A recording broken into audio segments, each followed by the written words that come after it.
Welcome to the Rise of She, the empowering podcast that celebrates the unstoppable force of women.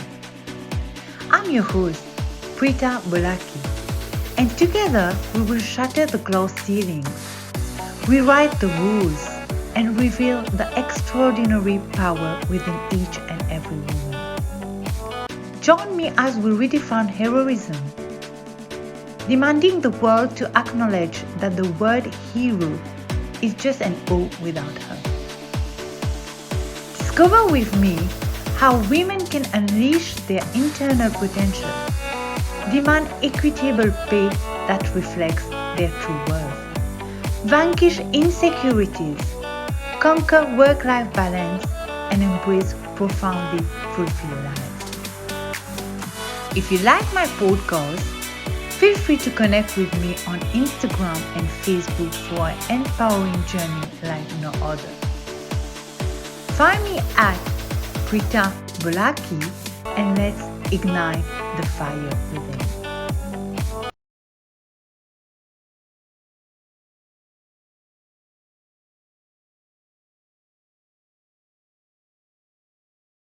Hi everyone, welcome to an inspiring episode of The Rise of She.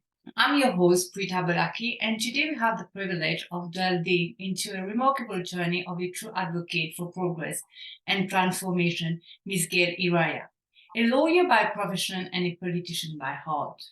Hailing from the beautiful island of Mauritius, our guest is a legal luminary with a diverse range of expertise.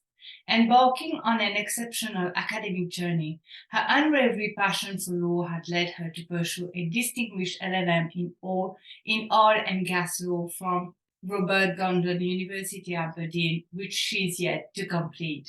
But her pursuit of knowledge doesn't stop there. She also explored into the dynamic world of fintech, gaining valuable insight at the National University of Singapore. With an impressive list of accomplishments, she holds the prestigious title of a qualified fellow, international arbitrator, a testament to her skills in handling complex disputes. Her legal acumen extends to intellectual property, competition in the digital age, and a host of legal domains. But her journey isn't confined to courtroom and legal chambers alone. She actively involved in shaping the landscape of various organizations, serving as chairperson for disciplinary committees and lending her expertise to company secretary role at Chartered Institute of Arbitrators, branch Mauritius. A leader with a heart for making a difference, she held positions on board and commission, including the Financial Services Commission Mauritius, the Equal Opportunities Commission, and the Information and Communication Technology Authority. She is not afraid to stand up for her conviction and has represented Mauritius at prestigious meetings. But beyond her professional achievement, she is a devoted volunteer, engaging with NGOs and fostering a spirit of teamwork. Her dedication to the community earned her honors as a politician. Outside the legal activities, our guest is a sport enthusiast, finding joy in tennis, swimming, and other team sports. Her adventurous spirit has led her to explore diverse culture and traverse the globe, leaving no stone unturned in her quest for new experience. Today, we uncover the layers of her incredible journey, from her early days at Loreto College to her pivotal moments at respected institutions in England and Singapore. We delve into her vision for the future, her aspiration to inspire women, and her dream of making a lasting impact on her beloved country. Join me as we dive into the world of this dynamic and visionary legal mind. Get ready to be inspired by her solid determination and commitment to change. Our topic today is aggressivity is not always the way. Jeffrey Halter from Huffington Post said, 77% of women promotion are a result of combination of hard work, long hours, and education.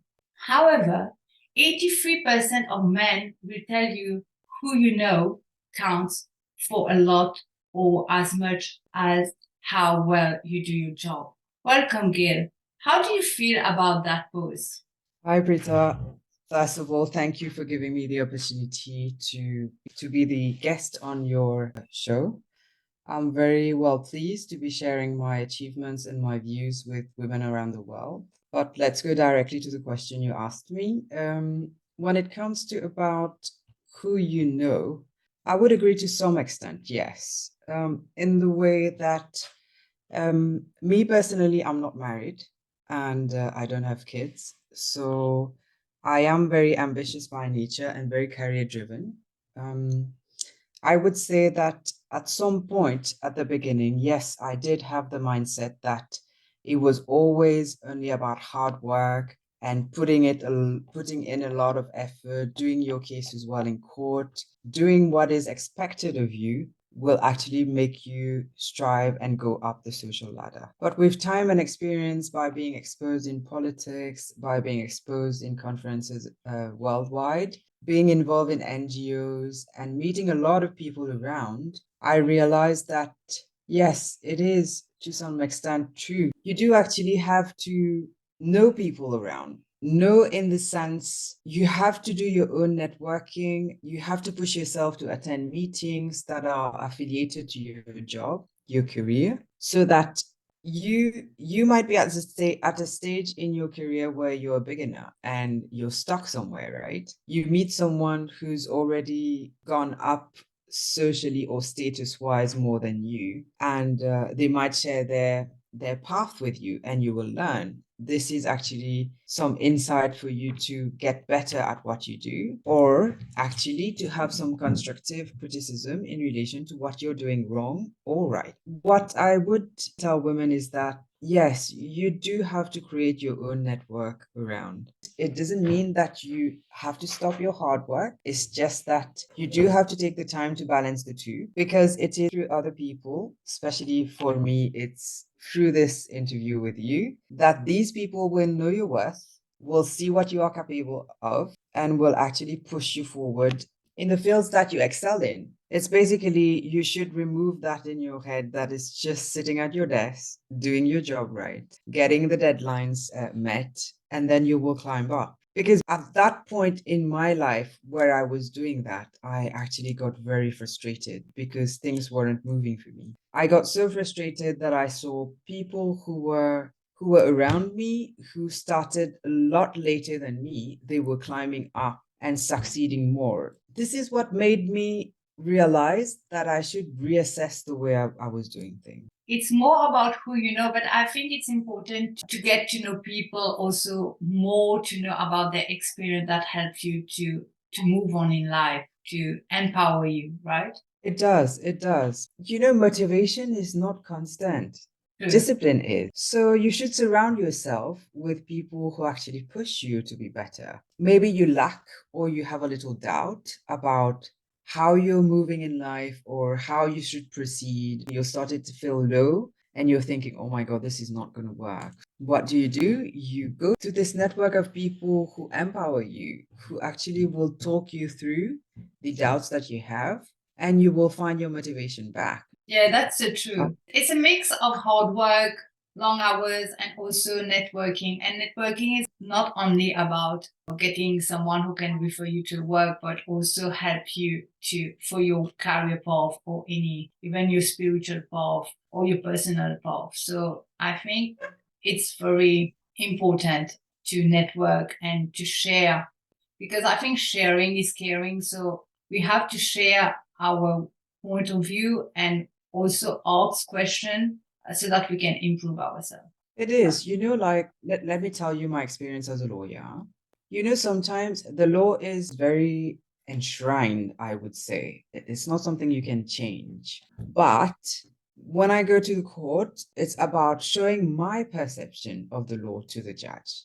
So the other party has their own perception as well. So the experience I had with one of my cases is I was stuck about how to actually show to the judge what was my point of view. How did I want the judge to understand the perception of my client? So thank God I have a very kind senior, and he is always there to help. I actually went to him and I shared the problem with him. And when you're sharing, it's about perception as well. True. Everyone has their own point of view. So where I thought I was stuck, he actually simplified everything for me just by telling me, like, Gayle, why are you seeing things that way? Why don't you change your stance? And don't you see it's going in that direction? It was automatic. It was amazing. Something that I was doing my head in for a week. He just solved it in a couple of minutes. So we shouldn't be scared to meet other people in our field, because those who are more experienced, they have dealt with issues that we take time to deal with. Due to their experience, they advise us quicker. We save time. It's Yeah. actually very beneficial for us. Yeah, I But agree. I agree with you. And we also noticed that, as you know, you are in a male-dominated industry as well. You know that women outsiders need to be branded as bossy in the workplace than men. Though we have mm, seen that the data show that men actually show slightly more bossy behavior compared to women. So, what mm. are your views about it? And do you think that have you faced this type of situation, or even being as a lawyer or as a politician? Yes, I have. I have actually. I am very strongly opinionated. I hold my views firm when I'm being asked about my opinion about something, and I have been tagged as being bossy. Yeah, do you think that just giving your opinion and then being so confident of yourself, sometimes if women like this are seen as bossy people? Well, there is a difference. That's what I always say to people. There is a difference between being bossy and being a leader. Yeah, sure. Being bossy is ordering people to do things for you. Being a leader is inspiring people through your own views. But both of them, it's about the way that you put your request forward. It requires a lot of diplomacy. It requires a lot of knowledge of the audience in front of you. You cannot just go in front of an audience and tell them, like, look, I need this to just do it. Do you think everyone is going to listen to you? I don't think human beings like to be told what to Yeah, do. There is a way of asking for tasks to be done for you without coming across as bossy. And this is something that I learned through the years of experience of being a lawyer, being on boards. So there's something I would tell women as well. It doesn't come overnight. It takes a lot of practice. You will have to accept that each time you fail, it makes you a better person. You learn from your mistakes, right? Let's say one day you tell a staff, like, you're trying to be nice, and you tell him, like, oh, him or her, I need this to be done by tomorrow. He'll be frustrated. He won't tell you yes. But you just go back, and instead of blaming the staff for not acceding to your requests, you should actually do an introspection and say, like, oh, maybe my request was a bit too blunt. Let me try and rephrase it in a different way. Maybe he will embrace my requests more positively. It's not about forcing your views on people. So you should learn that. can you share one situation where you were faced with that, and how did you handle that? What would you tell the women listening to you today, how you handle this situation? I'll give you a situation where I was in a place where there were mainly men and there were only two women. I was sitting there thinking they all are big bosses in their respective fields. I wasn't doubting about my behavior. It's just that, sometimes men in their thinking are very strongly opinionated, and some of them, I'm not scared to say, do not think that women's opinions are Matter. I'm a strong believer into spirituality is about embracing your masculine and your feminine. There are situations where you'll have to put your masculine forward. There are situations where you'll have to put your feminine side forward. So the mistake I was doing in that situation, which was repeatedly, was I was being masculine with them. I Yeah. was being aggressive. They could see that I was frustrated, sorry, and my views weren't taken on board. They got actually angry, and they were like, she's stubborn, that one. She's not Yeah. listening to what we have to say, and she's being a pain. And I was actually told that they thought that I was delaying works that need to be done because I was making things difficult. And after a couple of times, I actually just went into my feminine. Being feminine doesn't mean you have to be submissive. Don't get me wrong. It's not about not telling your views. It's feminine is about saying what you have to say in a less aggressive way, not in the masculine way. It's in the feminine way. After a couple of times, when I adopted this attitude, you won't believe me, the men were actually listening to what I had to say. It was amazing. This is what I want to tell to women today. Yes, it is hard work. It is about putting your points forward or making yourself heard. But you have to understand that it's not about banging on the table. It's not about being blunt. It's not about being rude. You actually have to change your mindset. If you go in a meeting with a mindset that, oh, they're going to be men there, they're not going to listen to me anyway. So you will feel that you have to go on the defensive side. You will embrace your masculine energy and start shouting and being aggressive.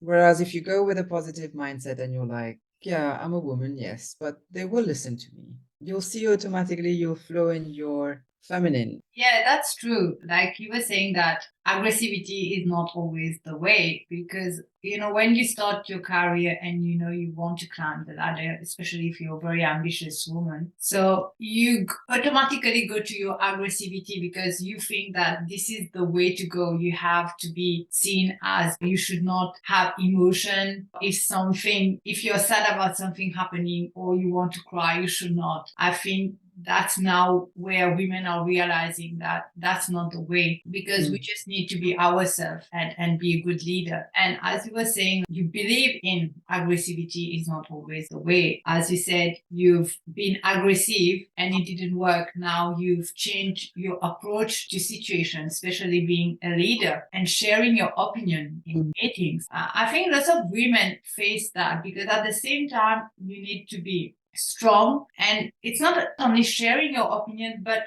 making sure that they listen to you. So tell us more about it. How did you come to that conclusion? Because when we spoke last time, you said, you know what, women need to know aggressivity is not always the way. So tell us more how you come to that conclusion. Well, as I said, I was very blessed, Rita, to meet someone who changed my spiritual path. I was very blessed to have experienced it at a very, very young age. 26 years old is an age where you're partying. Yeah. You're actually going out, you finished your studies, you're just like embracing the world of adulthood. So you have money, you go out with your friends, you drink, you have fun, and this is not what I was exposed to. I did party, I did have fun, but I was being guided by someone who made me unlearn what I learned. Because your parents and your peers and your family, they will grow you up. They will bring you up according to their own beliefs and limitations. Beliefs, limitations, and values. But you shouldn't forget about limitations as well. Your parents and your family, they have their own fears. So sometimes is being thrust upon us. When I'm telling you unlearning what you've learned is not saying that your parents, what they taught you is wrong, but it's about finding your own identity, finding your own fears, and not adopting your parents' fears. So when I met this spiritual guide, I started my quest about introspection. And this is when I started learning about energy, about the feminine and the masculine energy, which I wasn't aware of. I was always in my masculine because my parents are divorced.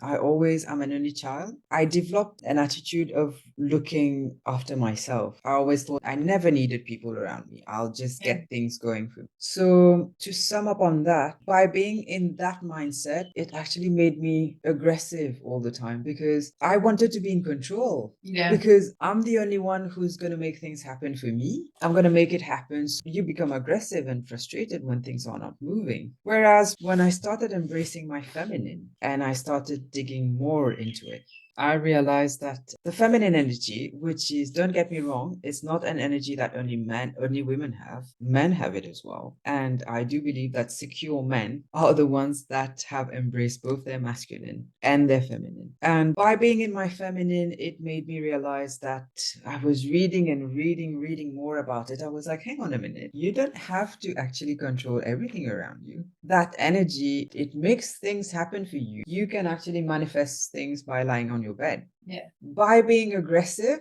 this energy is washed away. I think, like you said, we know the fear of failure, but I guess many of us, we realize now when you're in your spiritual path, your parents and people around you also have the fear of success. And it's given to you. So when you start your spiritual path, because you have the fear of success and you have to work more because you believe in hard work, or you have to do everything in 24 hours. And this is where your aggressivity comes from, because you need to do that. And secondly, you are a woman. So there's more effort that you have to put so that you're being seen in the screen, right? And there's so many society opinions as well. So if you are a mom, if you're married, if you're single, or you're still single at a certain age, so all this together, obviously there are sometimes you have that aggressivity. I started my spiritual path as well, and when I started it, I realized that actually I don't need to get validation from people. I am who I am. When you say I need to unlearn what I've learned to learn, it's very strong in the sense that it's very difficult as well. It's a difficult path. So how do you unlearn what you were taught for a number of years, for 26 years? How do you do that? I call it's always a learning curve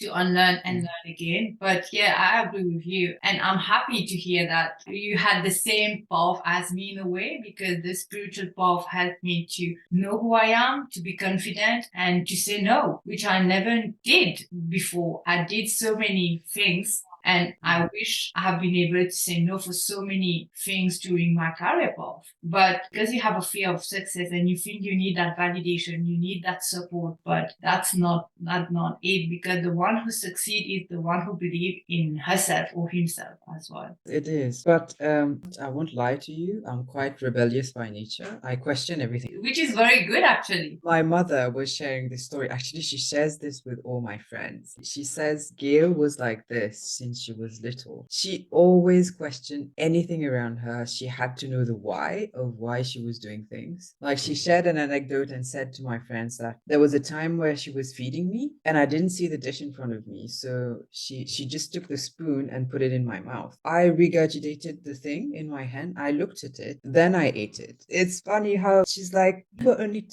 2 years old, Gayle, and you were like, what is she feeding me? I have to see. You didn't just swallow everything that your peers, your parents, or your whole family was feeding you. So I think I do still have this attitude up until now. I function like this, and I think this is what has helped me go up, because I need to understand the reason behind doing something. And that's why I guess I don't follow anyone blindly, and it's very, very difficult for someone to pin me down into some kind of belief or a certain way of doing things if you don't actually see the reason why it has to be that way. So it is a good strength, I would say, because you cannot be influenced by being like this. Some people would say that it is a weakness. I see it as a strength. No, I think it's a strength, I was very shy when I was in college, and I built that, and it is a strength. And if you had it since a young age, I think it's good, because I built it when I started working, because people were taking advantage of me. People were talking, that manipulative talk, and then make you do the work, and you couldn't say no. But I had to work on myself, because I knew what I was capable of, and I needed to work on it so that I can say no, I don't want to do it like this, or I want to share my opinion as well. It's a good thing. It is. It is a good thing. And I think, Peter, we've been lucky to review the way we do things. And I think this is what the women around us should do as well. It's about working on yourself to make yourself better. But my experience with women around is that some of them, they don't actually accept that there is something wrong inside of them, to actually do this introspection and make themselves better. They think it's their normal behavior. And then they start saying, why are things not flowing or happening for me? It's not a criticism. I'm not demeaning women around me. It's just that actually to tell them I was in that mindset too. But it doesn't work to be reactive. You have to be proactive. Yeah. Make things happen by making yourself better. I think it's very true what you're saying. And that's why I believe in that community where everyone should have a kick-ass buddy, which means you have to have someone in your surrounding who support you all the time. And saying that, I come to the point where sometimes we as women, we don't trust a lot of people around us. And I think that's our mistake, because I couldn't trust as well until I did my spiritual path and I started trusting people around me and welcoming people in my life and sharing things and empowering each other. And I've got only benefits. Obviously, you will have some challenges with people around you, but I think it's very important. And to have someone who can support you. Also have a community where you can share. It doesn't need to be the woman community or the men community in terms of gender, but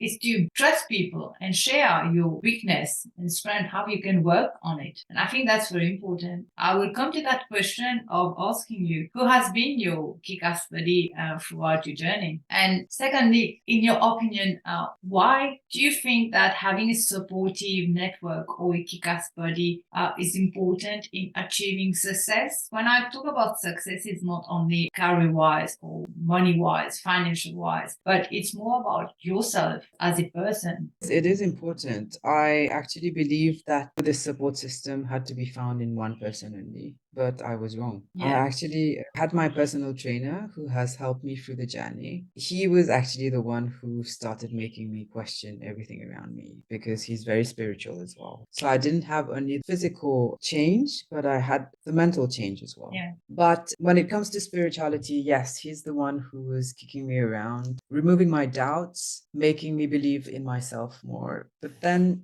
when it comes to work, I realized that you do have to have people in your field as well to do that. Let's say maybe if I go to my PT and I tell him, like, look, I have a case, blah, blah, blah, and I'm having issues with it, he might be able to tell me how to deal with it strategically. But when it comes to the law, he can read the law and advise me about it. But if I go to a lawyer who's very genuine and who wants to help me, like my senior, the experience I just shared early on, if I start telling my senior, like, I'm doubting this, can you please help me? He actually helped me within 15 minutes. But come back to what you said, Britta, I had a big issue about trusting people too. Growing up, because I'm an only child, and I've been in a family which was not a happy childhood, but we had situations where I had to look for validation from my parents. Yeah. Not maybe my mom, maybe my dad, but it was more about my dad. So I grew up being people pleaser. So, like when you're a people pleaser, people take advantage of that because they're like, oh, it's Gayle. She's going to do it. She wants to make me happy, so she'll do it. I still make people happy around me, but I do have boundaries now. When I don't want to do it, I don't want to do it. If I can,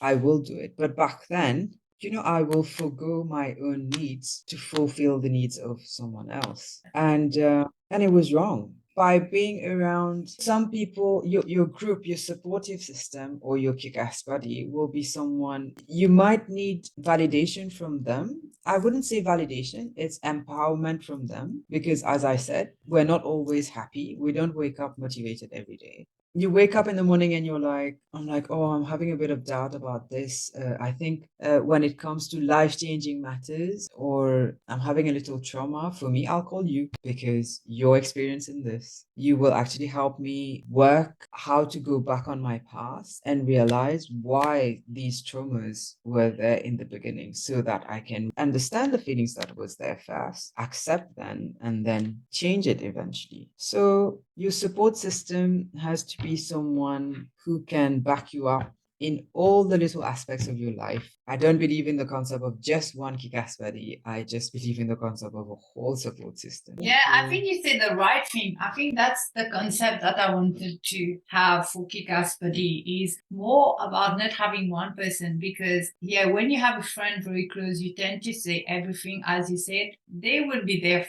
for you, but not for the problem, because they don't have experience to help you. Like for you, for example, the law issues. So he or she will be able to help you, to be there for you if you're going through a lot of work or going through a difficult case, but to support you, to be there for you as a friend. But not to give you advice. This is what is important, which I didn't realize until I started my spiritual path, which really, really helped me, where I realized that, yeah, my friend can be there, but at the same time, if I want to do something that they don't have experience, I can't look for motivation from them, right? Like all my friends are employees. So when I started my business, it was very difficult for me because I couldn't have a friend who could guide me. I have lovely friends for 19 years of friendship, which I love them. But at the same time, there was no one I could have go to ask them, so how do I do that? What's the first step? Should I have a website? Should I do this? So at that time, it was very difficult for me until I realized that, okay, they are your friend, yes, but at the same time, you need advice from other people. And it really helped me to understand that. That's why I say Tika's Belly community is not just about talking about your heartbreak, but at the same time having people that can be there for you for a specific thing. Like this year I was having difficulty to lose weight and I just joined push-up challenge. Every time I watch their videos, I'm motivated and it helped me to, because I need to text on the group and say I've did that as exercise and so on. But what I'm saying is that they are the right group to help me to lose weight. I was having my blood test and my iron was very low. And I told them, and one of the girl, which is a lovely person, and text me and say, you should do that and this and give me some advice what you should eat and not to eat, which is amazing. And I think if I didn't start trusting people around me, I wouldn't even tell them about my blood test results. What I'm trying to tell women that you need these people around you to motivate you, and you need people who is walking the talk. Frita, just to come back to you, if we go back on the analysis that I gave you early on, being in your masculine means that you're scared to be vulnerable. So how can you become better if you don't tell people around you that help me?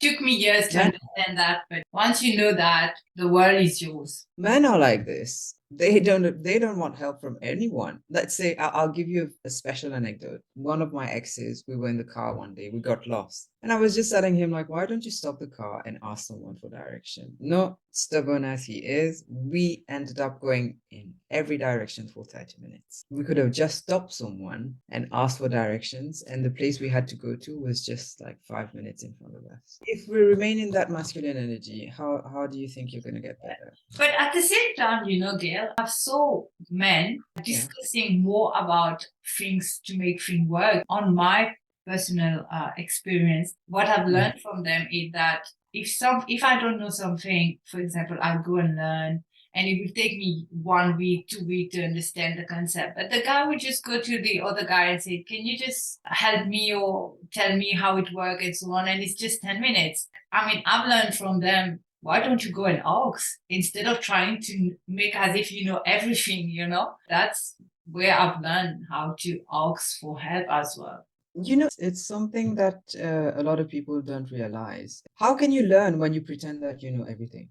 How will you ask questions? People will assume that you know everything, so they won't even open up to you and share their experience with you. I've learned that the more experienced people I meet, the more questions I ask them. I love listening to success stories. I love listening to people, how they strived, how they succeeded. It's impressive, And by listening to their stories, you might learn something. Like you just stated early on, that you have to have a group of friends, but you have to have friends who are stronger than you. I just realized recently as well, it jumps down to your partner as well. It jumps down to your friendship. We are independent women who have strived to make things happen for us. How are we going to choose a friend or a partner if that person is not stronger than us? Because we want someone we admire. If the person is not stronger than us, then how will we aspire to be like them? Or if it's a partner, how will we trust him to protect us? Me personally, I will tell you, if the guy is weak, within 1 week, I'll start numerous fights with him just to test him. And then by the end of the week, I'll be like, you know what? I like things that challenge. I think you like learning. Obviously, when you love learning, it will be till the end of your life. I learn every day. I learn around all people around me, my challenges, my bad moments. I learn a lot as well, because everything that happened to me, every people that I meet, I'm very open to new ideas. I'm very open to reassess my situation and work on it. How can I be better? Actually, you learn to how to be better. It all comes down to about accepting that you need help and accepting that you can learn a lot from others. So, what would be the one piece of wisdom or advice that you would give to women, which is navigating through their personal or professional challenges or obstacles? I would say take time to reflect on yourself. It's not always others around you that are to blame. You should learn how to do introspection as well. It's just very easy to point fingers at everyone around you and say that this person is causing this person is causing that. You cannot control people around you. What you can control is your own behavior. So you should strive to make yourself a better person. Yeah, I've wrote a post about that I've said that happiness is an inside job. It's so easy to blame all people around you, your partner, your friends, everything that's happening to you because you're frustrated, you're angry. But at the end of the day, the only question that you should ask yourself is, what did you do? Or why is it happening to you? And when we started asking this question, you will see that you don't have a control of anyone, but you have control of yourself. So if you can't control yourself, how can you control someone else, even your partner? So that's a very good advice. There's a quote which I really like. It says, "Smile, and the world will smile back at you." I started working on myself and being more feminine. You won't imagine the powerful impact of just a smile on people around you. You know, when you smile, someone might be very unhappy or having a bad day. Just looking at you smile makes them smile too. And then their behavior in response to you is changed. So, as you said, happiness is an inside job. Work on your own happiness first, smile at everyone, and then the world will be unfolding in front of you. Thank you, Gayle, for your time. I know you're busy, but thank you for making time for us. Thank you, everyone, for listening, and we look forward for another episode.